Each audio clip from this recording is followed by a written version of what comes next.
Господин Киров, каква е целта на общото участие на iEstate и Зорница Family Estate? Вие за първи път дебютирате на изложение и го правите това на едно от водещите световни експота World Travel Market в Лондон.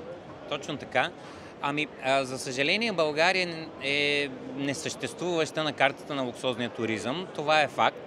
Но пък, слава Богу, в България вече се появиха места, които наистина могат да създават чудесни условия за луксозен бутиков туризъм.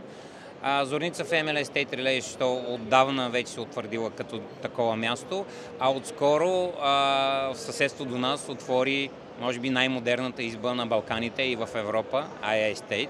Така че двете места заедно можем наистина да домакинстваме туризъм от най-високо ниво. За голямо наше съжаление, България на английския пазар е позната като лоу-кост дестинация. Слънчев бряг, ските на Боровец, няма да навлизам в подробности. Нещо, което за нас всъщност задачата е много трудно да променим като нагласа. Ако може би България нямаше такъв имидж, щеше да ни е по-лесно. В момента всъщност ние се борим да обясним, да разкажем на партньори, на трал агенти, туроператори, че освен това България има и много други неща.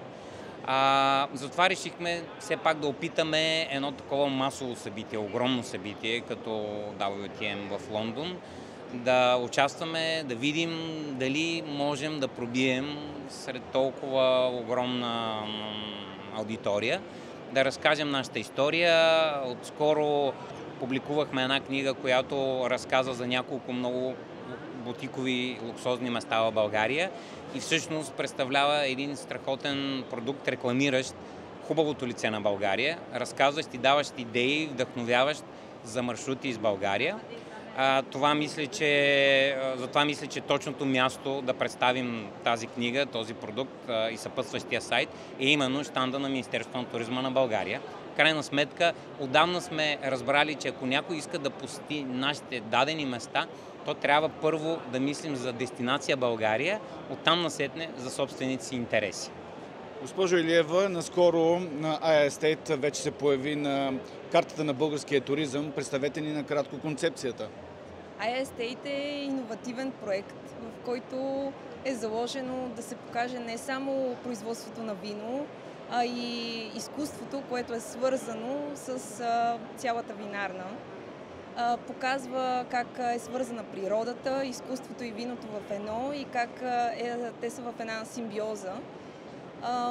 Много луксозно и много прекрасно място, което наистина трябва да се посети, защото е нещо много по-различно.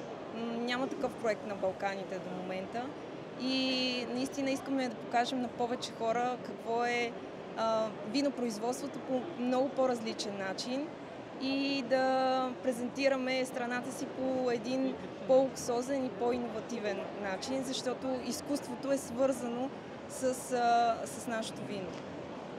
Поглеждам точно тази книга с селекция от бутикови преживявания, която вие създадохте.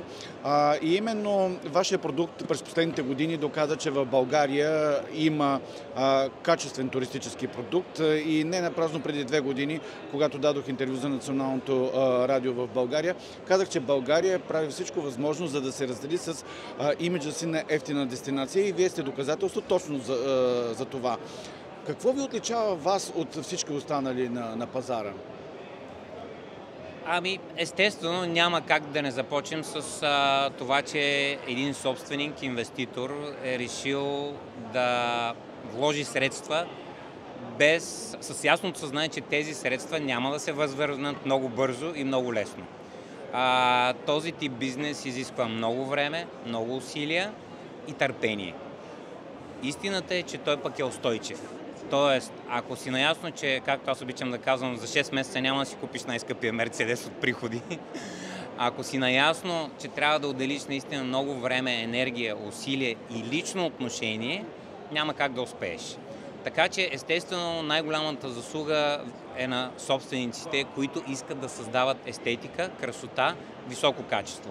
Оттам насетне, разбира се, вече професионализма на хората, които всеки ден оперативно правят така нещата, че гостите да идват, да харесват мястото, да се връщат и да разказват за него.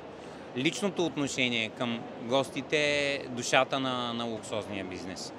Преживяването, създаването не просто на условия за прилична нощувка и прилична храна, а за изключително преживяване по време на гостуването в дадено място са запазената марка на луксозния туризъм.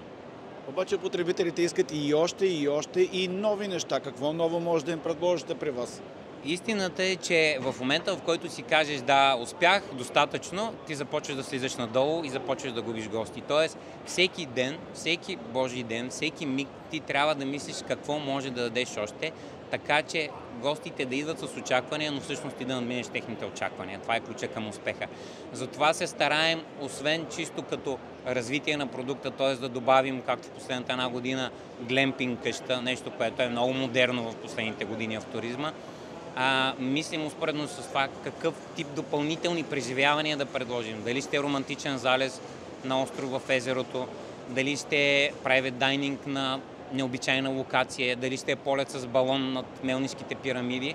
Постоянно търсим нови предизвикателства и затова сме много радостни, че точно до нас през реката се появи Aya Estate, която освен вино, страхотно съвременно изкуство, има и изграждаща се конюшна с амбиции за професионално яздене, състезателни коне, което пък дава възможност на гостите ни да опитат нещо съвсем ново и различно.